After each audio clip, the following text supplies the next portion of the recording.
नमस्कार। आज के इस एक्सप्लेनर में हम एक ऐसी चीज पर बात करने वाले हैं जो दिखती तो नहीं है पर हमारी और आपकी जिंदगी के हर बड़े पहलू को कंट्रोल करती है। क्या आपने कभी सोचा है कि जब भी कोई नया हाईवे बनता है, पर्यावरण का कोई नया नियम आता है या कोई बड़ी स्वास्थ्य नीति बनती है, तो सरकार ये बड़े फैसले लेती कैसे है? इसके पीछे एक बहुत ही जटिल कैलकुलेशन काम कर रही होती है। ये एक ऐसा विषय है जो हमारे रोजमर्रा के जीवन को गहराई से प्रभावित करता है, लेकिन फिर भी फाइलों और आंकड़ों में कहीं छिपा रहता है। ठीक है, तो चलिए देखते हैं आज हम किन किन मुद्दों पर चर्चा करेंगे। हम शुरुआत करेंगे लागत लाभ विश्लेषण या कॉस्ट बेनिफिट एनालिसिस को समझने से।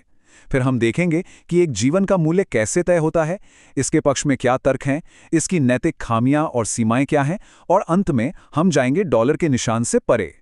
भाग 1 लागत लाभ विश्लेषण को समझना। अब एक बुनियादी सवाल सोचिए, कोई भी सरकार या समाज ये कैसे तय करता है कि किसी इंसान की जान बचाने की कीमत क्या होनी चाहिए, या फिर किसी जंगल को कटने से बचाने की फाइनेंशियल वैल्यू आखिर क्या है? ये सवाल सुनने में थोड़ा अजीब और शायद थोड़ा इनसेंसिटिव भी लगे, लेकिन सच तो ये है कि हर बड़ी सार्वजनिक नीति के पीछे बिल्कुल यही सवाल खड़ा होता है। और यहीं पर एंट्री होती है लागत लाभ विश्लेषण यानी कॉस्ट बेनिफिट एनालिसिस की। ये एक ऐसी प्रक्रिया है जिससे सरकारें किसी भी पॉलिसी के नतीजों को सीधे सीधे पैसों के रूप में नापती हैं। इसका जो मूल विचार है ना, वो यूटिलिटेरियनिज्म के दर्शन से आता है। इस सिद्धांत का मुख्य उद्देश्य है समाज की कुल खुशी को बढ़ाना और संसाधनों का सबसे कुशल तरीके से उपयोग करना। मतलब, अगर किसी पॉलिसी से होने वाले फायदे उसकी लागत यानी कॉस्ट से ज्यादा हैं, तो बस मान लिया जाता है कि वो नीति समाज के लिए अच्छी है। खैर, नीति निर्माता वास्तविक दुनिया की इन उलझनों को एक गणित के फॉर्मूले में बदलते कैसे हैं? इसके 4 मुख्य कदम होते हैं। पहला, स्टैंडिंग तय करना, यानी किसके फायदे और नुकसान इस लिस्ट में गिने जाएंगे। दूसरा, पॉलिसी के संभावित प्रभावों का सटीक अनुमान लगाना। तीसरे कदम में उन प्रभावों को पैसों में मोनेटाइज किया जाता है, जिसमें भविष्य के फायदों को आज की वैल्यू के हिसाब से एडजस्ट करने के लिए डिस्काउंटिंग का इस्तेमाल होता है। और अंत में नेट वैल्यू निकालने के लिए कुल लागत की तुलना कुल लाभ से की जाती है। यह भावनाओं को किनारे रखकर केवल आंकड़ों पर फोकस करने का एक बेहद सिस्टमैटिक तरीका है। भाग 2 एक जीवन का मूल्य। अब जरा इन नंबर्स पर गौर कीजिए। 90 लाख से 1 करोड़ डॉलर। आपको लग रहा होगा कि ये किसी लॉटरी का जैकपॉट है, लेकिन ऐसा नहीं है। ये एक सांख्यिकीय जीवन के मूल्य यानी value of a statistical life को दर्शाता है।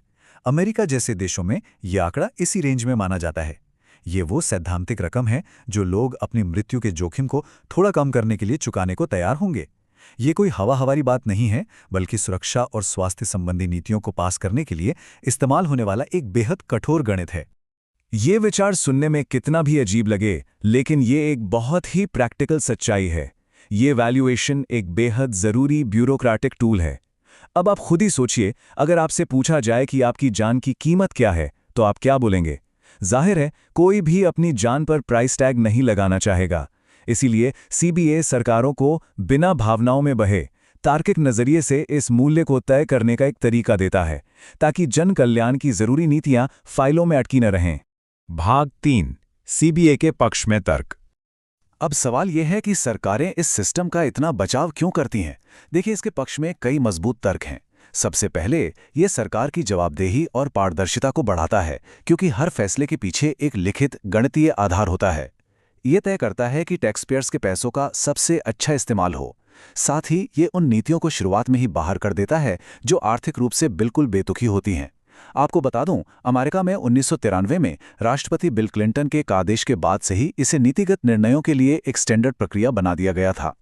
चलिए इस पूरी प्रणाली को एक रियल वर्ल्ड उदाहरण से समझते हैं। बात 2018 की है, जब अमेरिका के national highway traffic safety administration ने एक बड़ा नियम पारित किया। इसके तहत ये अनिवार्य कर दिया गया कि 10,000 पाउंड से कम वजन वाले सभी यात्री वाहनों में पीछे देखने वाला कैमरा यानी रियर व्यू कैमरा होना ही चाहिए।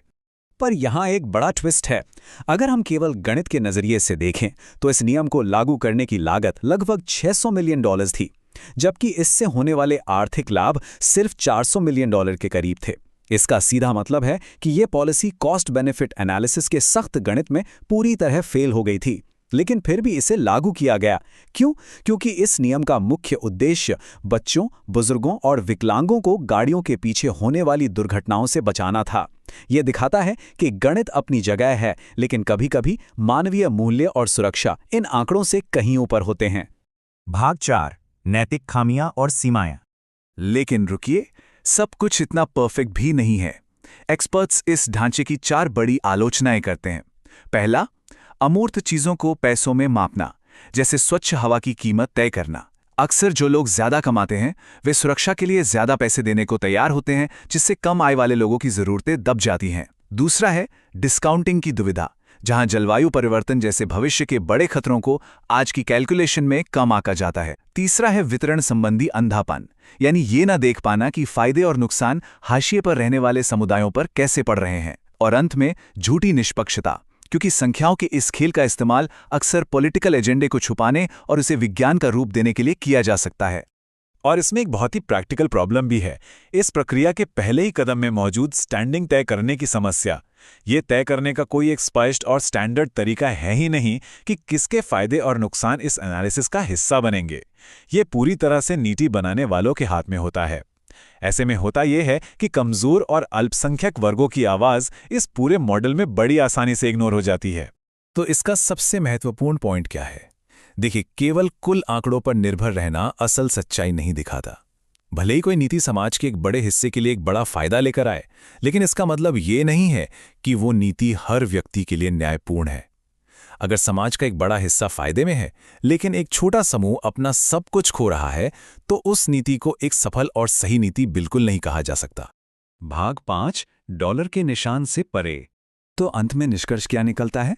निष्कर्ष यही है कि लागत लाभ विश्लेषण का इस्तेमाल किसी भी नीति का अंतिम फैसला सुनाने वाले जज की तरह नहीं होना चाहिए।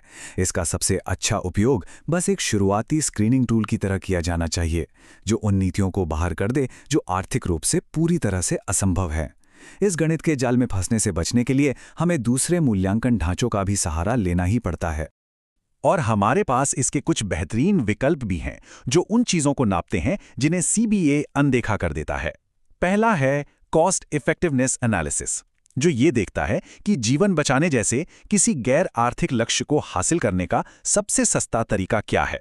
दूसरा है मल्टी क्राइटेरिया एनालिसिस, जो केवल पैसों को नहीं बल्कि सामाजिक समानता और पर्यावरण जैसे कई लक्ष्यों को एक साथ अहमियत देता है। और अंत में डिस्ट्रीब्यूशनल इम्पैक्ट एनालिसिस है, जो ये सुनिश्चित करता है कि नीति के लाभ और नुकसान समाज के सभी वर्गों में समान रूप से बंट रहे हैं या नहीं। इस पूरे एक्सप्लेनर के बाद हम एक बहुत ही गहरे और विचारोत्तेजक सवाल पर आकर रुकते हैं। क्या वास्तव में एक इंसान के जीवन के अनुभव, उसकी खुशियों और समाज की उलझनों को महज एक नंबर में समेटा जा सकता है? सार्वजनिक नीति बनाना केवल गणित का खेल नहीं है। ये एक बहुत बड़ी जिम्मेदारी है जिसमें इंसानियत को हमेशा केंद्र में रखना होता है। उम्मीद है इस विषय ने आपको सोचने पर मजबूर किया होगा। आज के इस एक्सप्लेनर में हमारे साथ जुड़ने के लिए आपका बहुत बहुत धन्यवाद।